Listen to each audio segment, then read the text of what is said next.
Guys, welcome to my channel. We are reading K.R. Alexander Last Laugh. I did get permission from Scholastic to do this. You might be hearing a baby in the background because there's a baby. So, yeah. So we are reading chapter 2 and 3, probably 4, but we are just going to start reading now. Chapter 2. The next day, Sarah and Genevieve and Mom and I are standing outside the door to Grandma's house.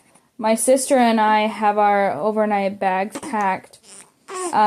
Me with just a change of clothes, some chargers, and a book. Sarah's looking like she packed for a month aboard. Genevieve is wearing the unicorn backpack she takes to school. I helped her pack to make sure she had everything. Of course, there was no need. She was the one reminding me to pack a spare phone charger. Do we really have to do this? Sarah groans under her breath. Mom nudges her. Be nice. Sarah just grumbles. Then the door opens and whatever glum expression Sarah had is replaced with a huge smile. All of us smile the moment Grandma opens the door. It's hard not to. She's just wispy salt and pepper hair and walks with a cane from an old ballet accident. But she's energetic as a puppy. The moment she sees us, she wraps us all up in one big hug. You're all getting so big, she says. I'm going to have to get a stepladder to hug you soon. Come in, come in. It's cold outside. She gestures us in, and my mom and sister steps in. I hesitate. From the outside, Grandma's house looks like another house and a single-story box with a big yard, just like a dozen other houses on the street. The paint is a chipped and fading shade of mustard. The yard is overgrown because Dad hasn't came over to mow for a while. Too many late nights running the restaurant, but everything is still tidy, normal. You wouldn't look at it twice. Inside is a completely different story. And look, I'm not ashamed of it. The place kind of freaks me out. I take a deep breath and step in, closing the door behind me. It's like stepping into a very strange, very cluttered museum. Every inch of space on the wall is covered in paintings or masks or old Victorian portraits. You can't even see if there's paint or wallpaper behind them. Shelves are laden with everything from porcelain ballerina music box to wooden mariachi to unique Vietnam masks. There are stands teetering with old books and figurines along the walls, and interact mobiles and grand chandeliers hanging from the ceiling. There are also strange things, darker things, like skulls from enormous cats, perfectly preserved fish skeletons, and even a taxidermy monkey. It isn't exactly a hoarder's house, but it isn't exactly... Sorry, guys. But it isn't exactly not a hoarder's house. It's all arranged and carefully dusted. When my grandpa died, long before I was born, Grandma was inspired from her years on the road doing ballet to traveling again. So she did. She took the money Grandpa left her and traveled the globe, collecting hundreds of strange artifacts along the way. There is so much here that she could probably charge admission. I don't know how she keeps track of all of it, but she does. She knows where everything is kept. She also is very strict about moving things around. Sarah once switched 2 glasses horse figurines on the shelf, and Grandma noticed immediately. Grandma is a really nice woman, but I've never seen her so angry and disappointed before. She kept saying that Sarah could have hurt herself fooling around with things like that before making us all go to bed without any TV. The 3 of us had lain awake in the spare bedroom, whispering and wondering how in the world Sarah could have hurt herself on the glass figurines. Maybe if it had broken, sure. But Grandma had acted like Sarah was playing with matches by a gas can. Weirdly, none of Grandma's cats seemed to bother the artifacts. My friend Gareth thinks she trained them. You're sure you're okay leaving us in charge? Sarah asks when we're all in Grandma's living room. Grandma has her day bag packed and waiting by the door. It's clear she's been ready to go for a while. It's also clear that Sarah remembers getting scolded by Grandma. Grandma doesn't answer right away. Her gaze takes in each of us in turn. When her eyes land on me, they linger. A chill races down my back. I'm sure, she finally says. You know the rules. I can't help it. I look down at the hall the moment she says it. At the far end of the closed door. I've never been in there. None of us have. I've barely seen it open. Grandma rules are simple in contract. Don't touch anything, don't stay up too late, and don't go into my bedroom. Honestly, they're pretty much the same rules we have at home. Minus the not touching anything part, because that would just be strange. But every time she mentions them, that chill trickles down my spine. Normally, when adults make rules, it feels like they're doing it to keep kids out of their hair, to keep them out of trouble. But Grandma's rules, well, the way she says them makes me feel like they're the only things keeping us safe. Chapter 3. Mom and Grandma don't linger. Mom gets super anxious about driving to the city, especially when she's worried she'll hit rush hour traffic. Knowing her, they'll arrive 5 hours early and spend the afternoon in the hospital cafeteria. What do you twerps want for lunch? Sarah asks. Peanut butter and jelly, Genevieve calls out. A T-bone steak and mashed potatoes, I say. Yes, to you, Sarah says to Genevieve. And definite no to you, she says, pointing to me. You get peanut butter, Jay, too. I thought you wanted to be a chef like Dad one day, I ask, settling in at the kitchen table. Even the table is covered in oddities of giant metal birdcage sitting in the center, stuffed with doll heads and peacock feathers. I do, Sarah replies, but that doesn't mean I want to create amazing meals for people who won't appreciate them. You probably want your steak well done and served with ketchup. What's wrong with that, I ask. Everything, she replies. I'd like my peanut butter and PB&J rare, Genevieve says. She sits down at the table beside me and sticks out her tongue. I stick mine out in response. Sarah starts playing some music on her phone, and Genevieve pulls out her book, so I pull out my phone and start texting Gareth. It feels strange being in here without any adults. Sarah watches us dozens of times, but that's always been at home. Here it feels weird, emptier, but also somehow not. Almost like all the antiques along the walls are watching us, waiting. I think that's why Sarah has the music up so loud. It makes the room feel less expectant. Here you go, Sarah says, when she sets the sandwich down. She made one for herself as well, and leans back against the counter to eat it. Bon appetit. And if you think you can do better, Victor, today's your chance. I'm going to be leaving in a few hours, so dinner is all on you. What? Genevieve and I ask in unison. Sarah says so casually, like it's no big deal. Even though it is a big deal. I mean, I'm old enough to watch Genevieve for a few hours, but in this house, just the thought makes me shudder. Genevieve continues, You can't leave us all alone. She almost whimpers when she says it, which makes me just a little offended. I mean, I'm here. It's just for a little while, Sarah says. I'll be back before Dad gets off work. I can't miss band practice. So practice tomorrow, Genevieve whines. No, go, twerp. Alex will break up with me if I skip. We've got a show coming up. Sarah comes over and sits on the opposite side of the table.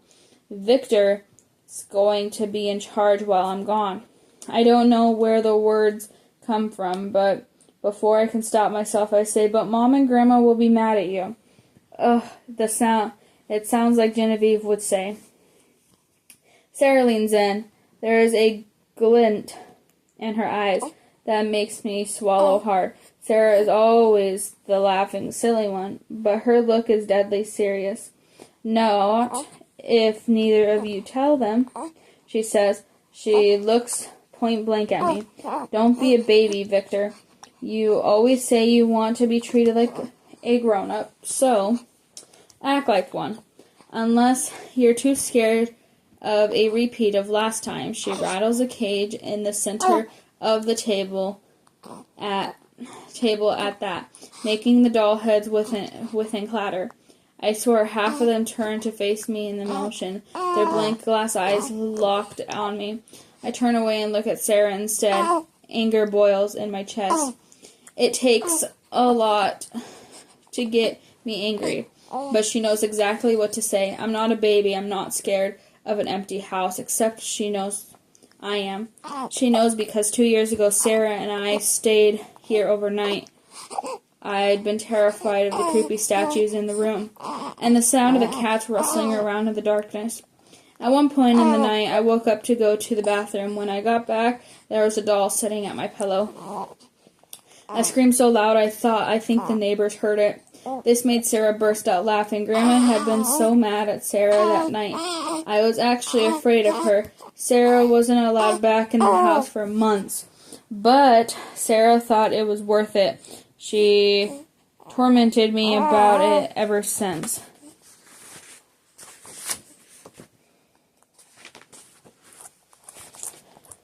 I'm not a baby, I say.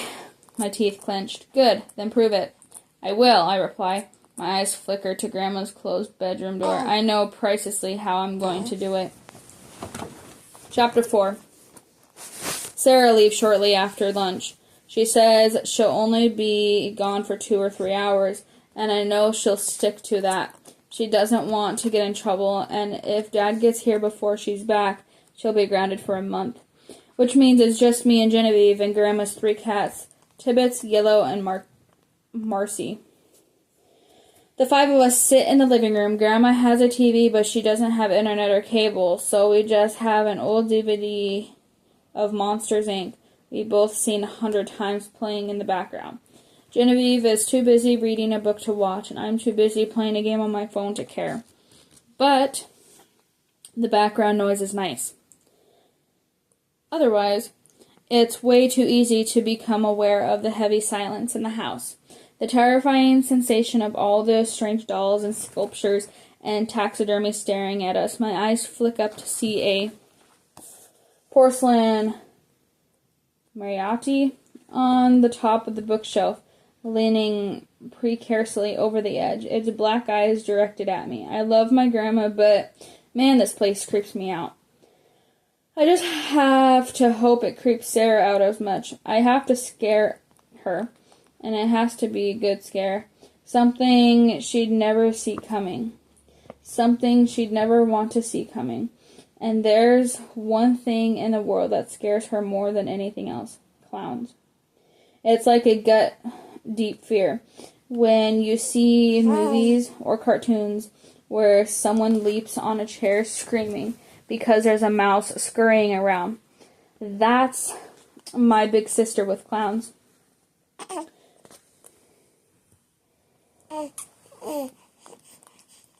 We once found her hiding in the back seat of our car at the theme park because she'd seen a clown by the Tilt-A-Whirl. She's left movies if a clown appears on screen, even if it's a comedy, and the clown is like some kid's birthday party entertainer. I once got her a birthday card with a clown on it. As a joke, she tore it up, shoved it down the garbage disposal, and wouldn't talk to me for 3 weeks. The trouble is, for any of the creepy knickknacks Grandma has around the house, she doesn't have any clowns. At least none out here. but I know she has some. Once when we were sleeping over, I was leaving the guest room the same time Grandma was leaving her bedroom, and I saw past her just for a moment, just before she shut the door, and there on her nightstand was a porcelain clown doll. I didn't see much more. Grandma shut the door behind her immediately, and I pretended not to have seen a thing. I never investigated further. I assume she keeps them back there because Sarah's so deathly afraid of them. Grandma's really kind and caring like that. Sarah doesn't know there's a clown doll in Grandma's room. If she did, she never stepped foot in Grandma's house again. All of this is perfect for me. After my positive, Sarah has made it to the band practice and won't be coming back to grab something she forgot. I set down my phone. Bathroom break, I say, for an absolute no reason, and then I realize it's probably more suspicious than if I said nothing. Genevieve just grunts and continues reading.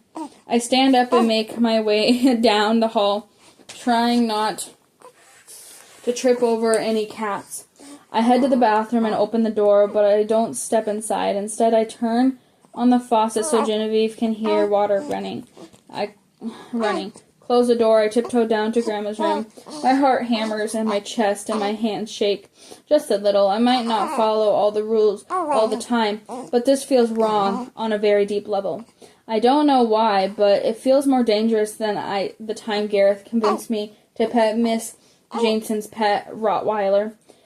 Scooby ended up being really nice, but I have a feeling whatever is in here will be anything but. I grab a handle and turn. What are you doing? I nearly jumped out of my skin as I spin around to see Genevieve standing in the hall, book in hand, and accusing look on her face. What are you doing? I ask back. You said you were going to the bathroom, she says. Yeah? So why are you out here watching me? I'm not. But you turned the water on immediately, so I knew something was up. You're really bad at being subtitle. I don't know who taught her the word subtitle, but I hate them. I began, but I didn't know how to finish the sentence. Lost. You're not supposed to go in there, she says. I know, but I searched for a word. Sarah shouldn't have left us, and she shouldn't have called me a baby. She's getting her back. I'm getting her back. By breaking Grandma's rules? No, I say, by scaring Sarah. This gets her attention. We both love Sarah, but we also love scaring her. That's what siblings are for, right? One time while Sarah was babysitting Genevieve and I deceived an elaborate prank where we pretended she'd gotten her hand cut off, swan off.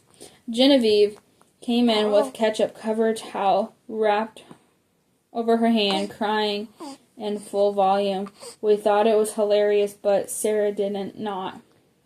And neither did our parents when she told them what happened.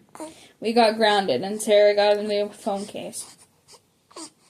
How are you going to scare her, Genevieve asks me now. Clowns. Clowns, I reply. And before she can talk me out of it, I open Grandma's door. Genevieve gasps. When I peer into the room, I gasp too.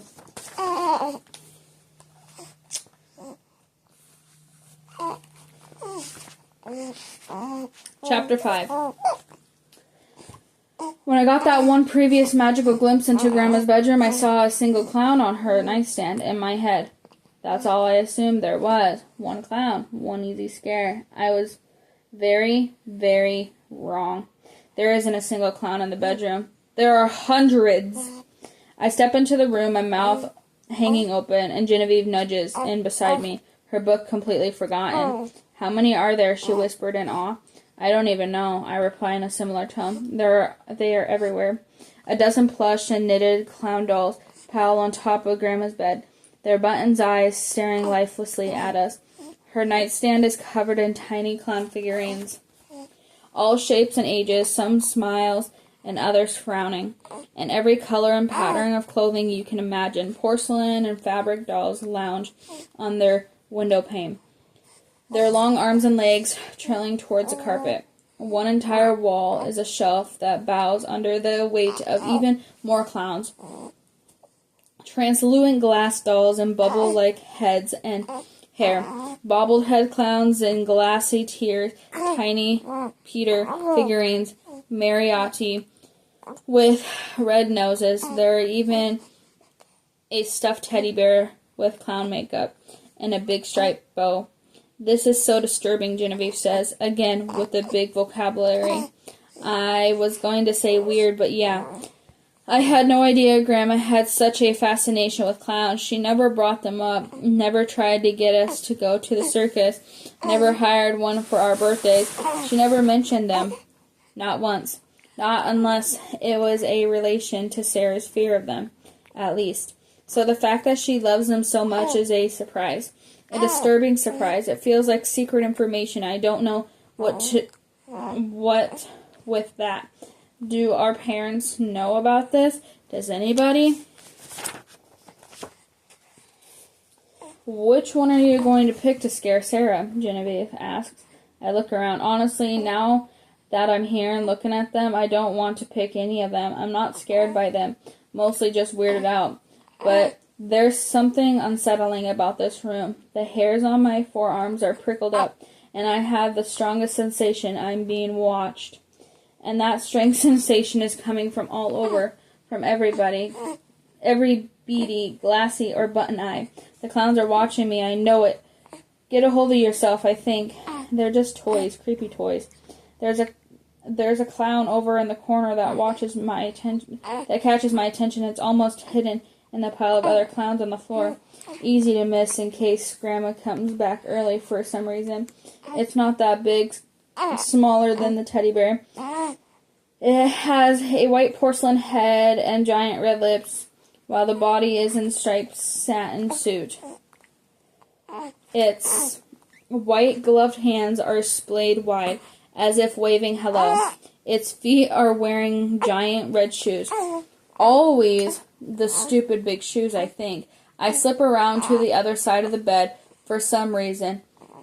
It feels like I need to be quiet, and I stand before it. Careful, Genevieve whispers. It's just, I begin.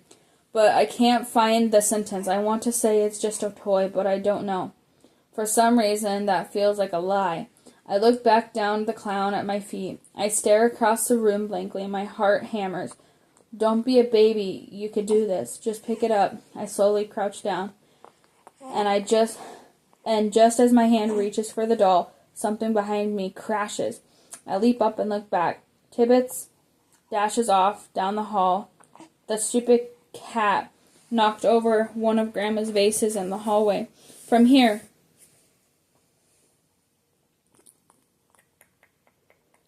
I could see the splintered fake flowers, but it looks like the vase itself isn't broken.